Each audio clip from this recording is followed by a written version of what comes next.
for today's video ay nandito nga po kami sa Leaks dahil isa-celebrate ulit namin ang birthday ni Mama Jane Jacinto. Wala kasi kami nung birthday ni Mama na sakto dahil lilipad kami patungong Cebu. Kaya naisipan namin ipaghanda ulit si Mama kasama yung mga kapatid namin para magkasama-sama kaming lahat. Minsan lang kasi dumating ito sa ating buhay kaya dapat talagang isine-celebrate. At syempre meron kaming munting sorpresa ni Boss Commander Amo at siguradong matutuwa siya. Panigurado.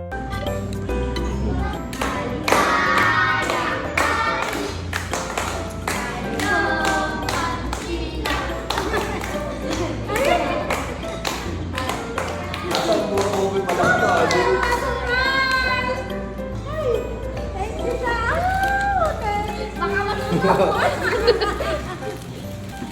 you. Patay. Thank you. Thank you. Bumubulong na yung isa. Mamahiwanadot na yun.